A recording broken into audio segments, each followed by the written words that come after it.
Hey everybody, how's it going? Well, welcome back. Yeah, I am doing a little video about some driving related lanterns today, and I thought that would be a good thing to do.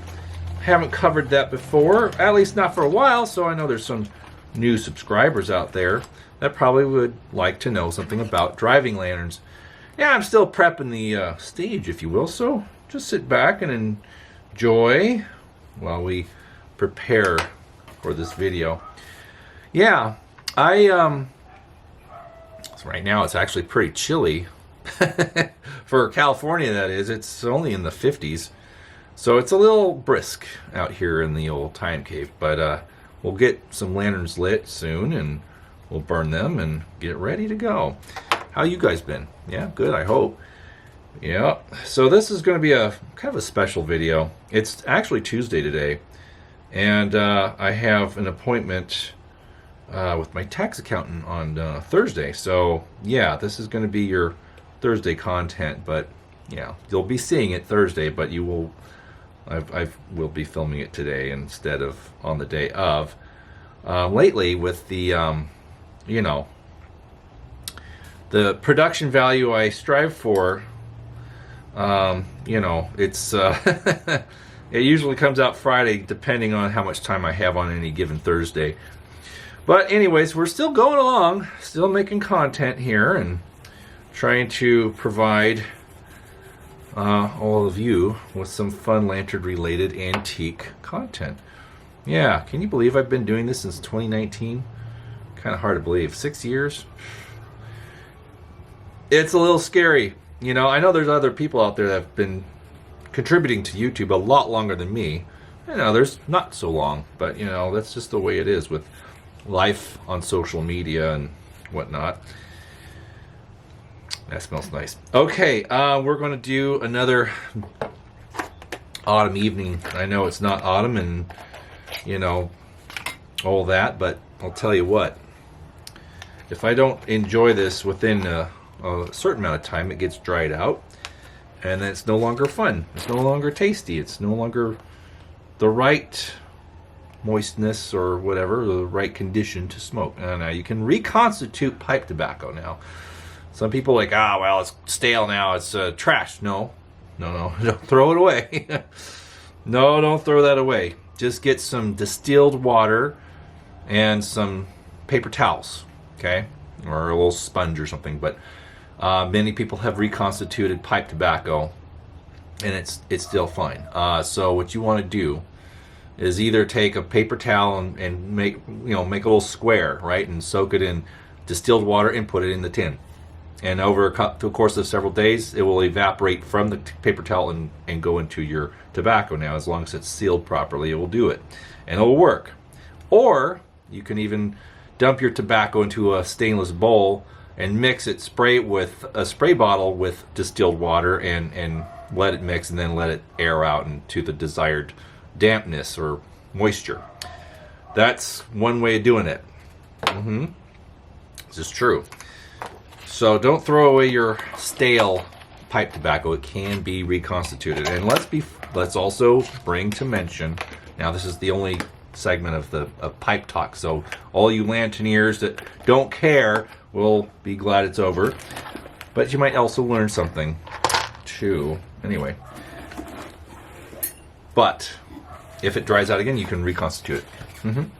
And even though if it's moist or damp, don't light it when it's that way. You'll hate yourself and you'll be very frustrated to try and light your pipe when it's damp. So you're going to want to let it sit out for several minutes to dry and cure, you know, before you enjoy it.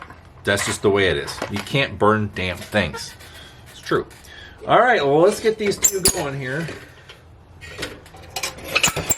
Let's see here. Okay, and then we'll talk about what we have here. Well, first we have a match that does not want to light very well. All right. There we go. Okay. So, okay, that's fluttering a little bit. Okay. All right, so what do we have here? We have 2 dash lanterns. Let me pan the camera just a little bit over here, and you can see them better. Okay, so what are these lanterns? Well, they're Deetz, square tubes, naturally. Now let me get this going. Let me start burning while these guys are warming up here. Stay tuned. Give me a second.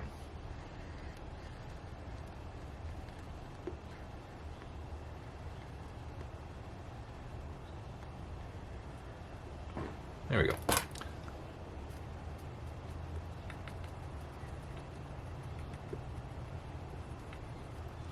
All right. So, they're almost identical, but there's differences. I will tell you, they're identical era. They are the same era and all that. They are.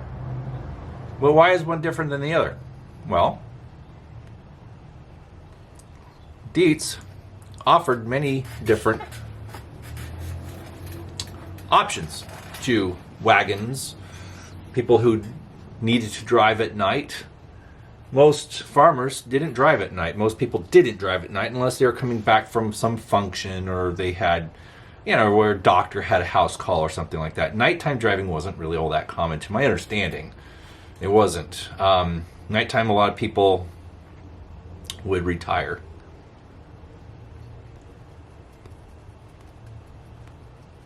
And these lamps weren't that cheap. To outfit your buckboard or whatever kind of carriage you had with oil burning lamps, you had a little bit of money, because these were not cheap. I mean, even in the era, they were like $1 something. A dozen was $13-14, and that was a lot of money for those days in the 19th century. These date to right around 1894-5, give or take. They're both bottom stamped. They both got the circle cross logo, and that was practiced, to my understanding, right around 1893 through 5, I believe. Now, of course, there was the earlier version that was the circle cross logo with the ask for on either side, so it had wings. In fact, I have an example right here that has that, so I might as well show it to you instead of try and explain it. This is the Deetz OK. So it has that variation. Let's see. Yeah, it's upside down. Here you go. See that? Ask for. Yeah. So this would be the first iteration or generation. Oh, I can't reach that. I'm not going to get up. I'll set it down here. First generation of the bottom stamp. So the larger full circle is later, to my understanding, and this one has that as well. Bring this up here and I'll show you. See? Pretty cool, huh? Yeah. So was there a purpose behind that? No, it's just simple branding. So if the lantern was hanging somewhere and you looked up, you could see that it's a Deetz. And it was just another way of somebody saying, oh, well, okay, that's a Deetz lantern. And it was branding, advertising, But anyways, these two are very similar, but there's differences. Now, this is a No.13 Dash. No.13 Dash lantern. And it has the magnifying lens on it, so it would project light forward. Now, there is a crack in it. I'll just turn it down a little bit. But there is a crack in the lens because, well, the lens wasn't installed properly, so it's a little too close to the flame, and the heat caused an uneven temperature, and it eventually cracked it. And depending on how high you burn your dash lanterns, a lot of people don't really burn these because they don't have a place to use them. Well, they haven't been used in their original application for many, many years. Even the Amish have gone away from kerosene lanterns. At least some have. They've gone through to other means, not exactly electric, but I'm not sure. Maybe they have gone electric. Maybe they've gotten a little English in their ways. But anyway, these dash lanterns, well, check it out. On the back, I got this clip, okay? And it would open up and you could slip it over the dash of a wagon. See? Yeah. And this here, the inside of this, was originally a bright tin. It was a bright tin originally. It's darkened with age. It's not really rusty, it's just dark with age. But when it was bright tin, it reflected light forward, and then this lens projected the light to a beam of sorts, so it focused the light ahead of the wagon. Now, some people use them for other reasons or other applications besides night driving. They would want this light to focus on a subject if they were working on something at night that needed focused light, and this reflector did afford more light thrown forward when it was new. But now, they're just kind of fun conversation pieces. Mm-hmm.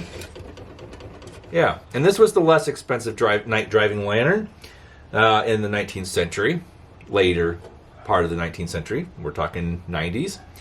But yeah, this one is a neat piece. It's a really cool piece, and and there's some traces of blue Japanning on it. It's just originally this would have been all that dark blue, kind of translucent Japanning lacquer, if you will, and it would have been beautiful with a polished brass cone and brass fuel cap, and then the reflector would have been the Japanned bright tin, and a very handsome piece. Something nice to see on front of a wagon, you know. And the Japanning was mostly a protectant. They Japanned bare metal lanterns since they were going to be outside mostly, and it was kind of like a coating to prevent them from rusting too fast or too soon. Of course, those who had carriage barns that kept their carriages and wagons in the barns, you know, as well as the horses, the livestock. But those who just left it outside, then rain and all the weather, then they turned out like this or worse. Yep. And then the next one. Let me show you this one now.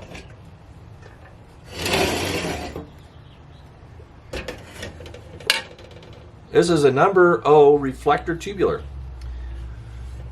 Here it is on the back.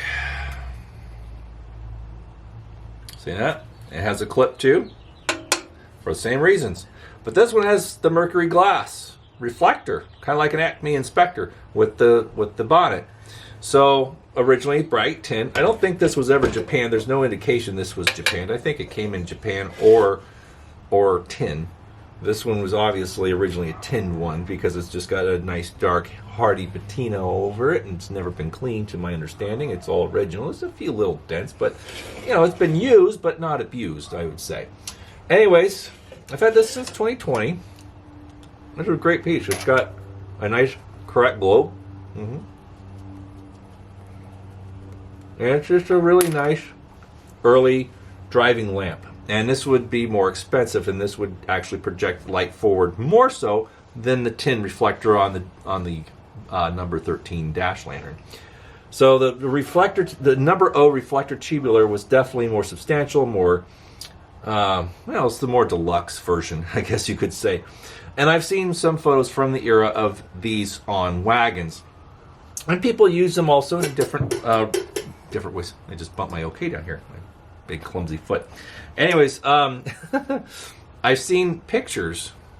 One picture. I've seen one photograph of inside of a mine, and there's these miners sitting on the dirt on some rocks in this level of a mine, and there's a bright tin No.0 Reflector Tubular sitting there. And it's funny because like first you think, oh, is that an Acme Inspector? And like, no, it's one of these. And I kind of looked at it, I'm like, oh, that doesn't have the loop handle on the back. It has the spring clip.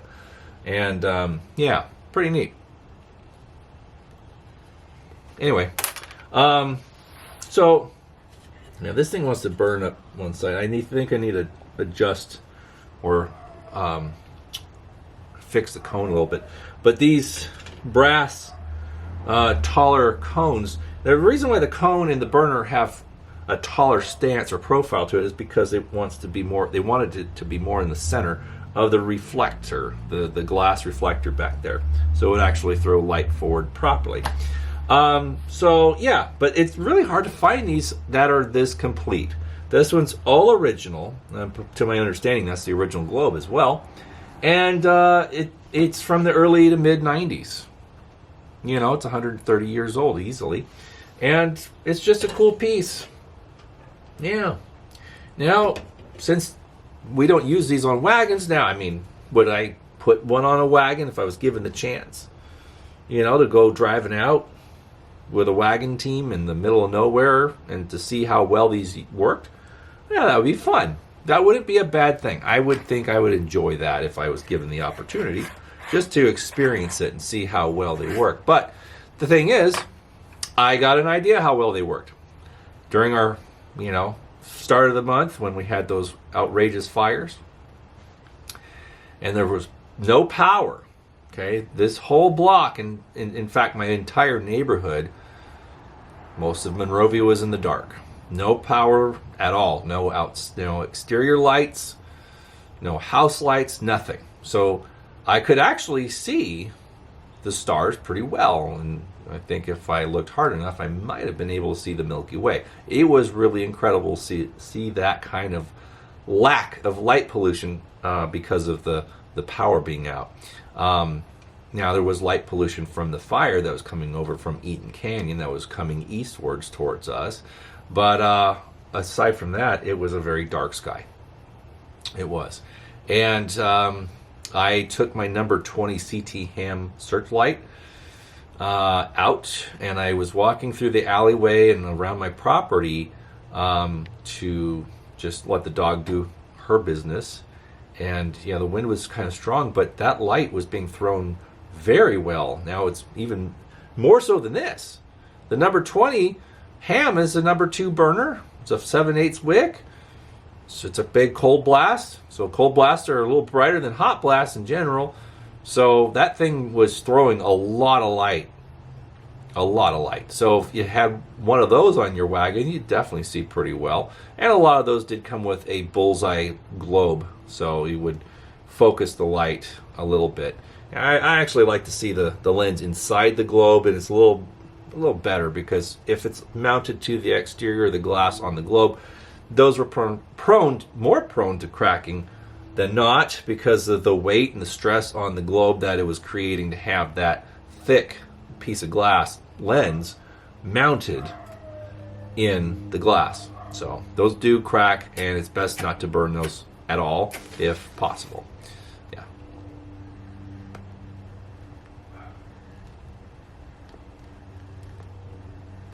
But imagine being out in the country, and you have a buckboard, team of horses, and you got to go somewhere at night, kind of an emergency situation or whatnot. But you light one of these up, or 2 of them, and you put them on your wagon, and then you can see at night a little bit. And of course, they were mounted on the outside of the dash of the wagon, so they would clear the horses, so you're not looking just at your horses' butts, So you had to be, some of them made extensions on their dashboard to mount one of these things so it would actually throw light ahead of your team. Yeah. It's true. Imagine mounting your headlights on your car on the rear passenger doors. Wouldn't work very well,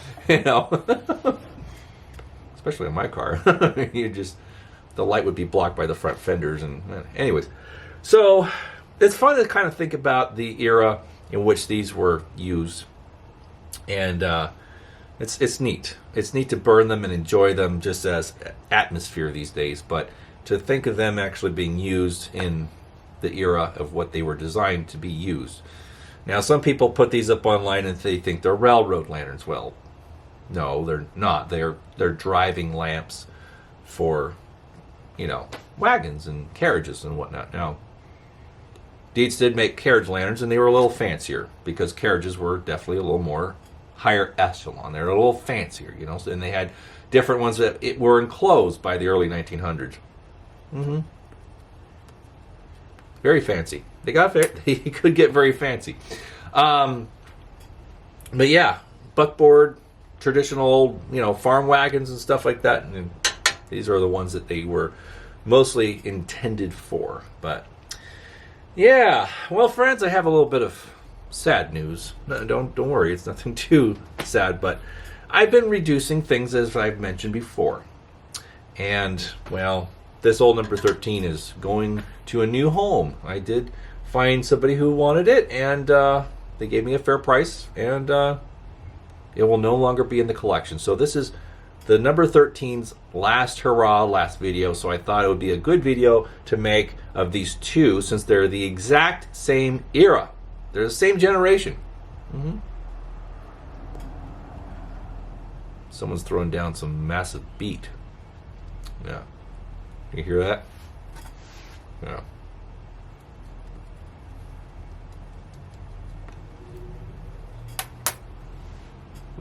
Anyways. Nice burners. But I still love this one. The No.0 Reflector is a pretty uncommon lantern, especially in original condition that's untouched. And so that's why I kind of decided to keep this one. And it's a beautiful piece, and I like it, and it's just a neat thing. These dash lanterns are neat. They're cool. I have nothing against them, but I don't know.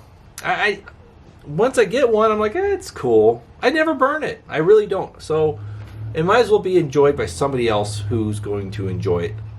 Mm-hmm. It's true. Might as well. I agree. Yeah. Anyway. Well, friends, thanks again for tuning in. I enjoy our time together every week and sharing fun things with those who are seasoned and beginners in the world of kerosene tubular lanterns and antiques in general. Mm-hmm. Thank you for coming and visiting me here, my old rustic garage. Next week, I'm going to be doing something a little different. Yeah, I have an idea of what I want to do, and I hope that you'll enjoy it. And I don't exercise my vintage wardrobe as much as I'd like to, or maybe I should.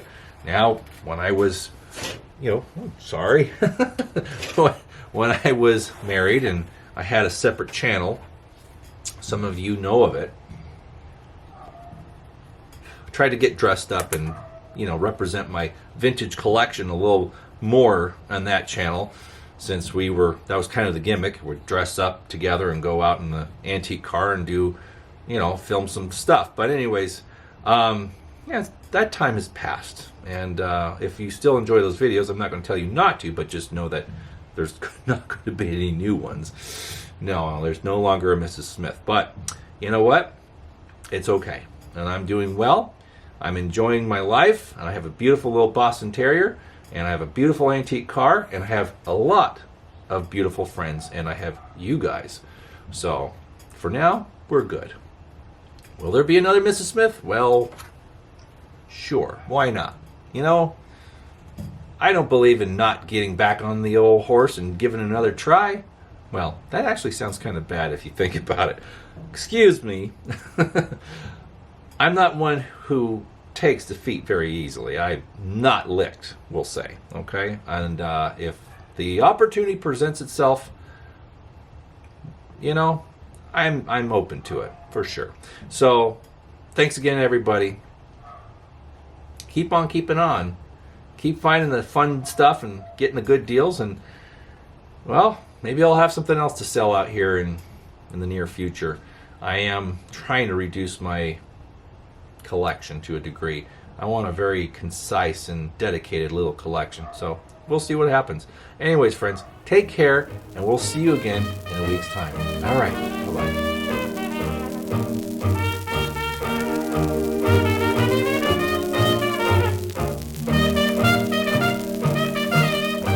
Sit, boo-boo, sit. Good dog.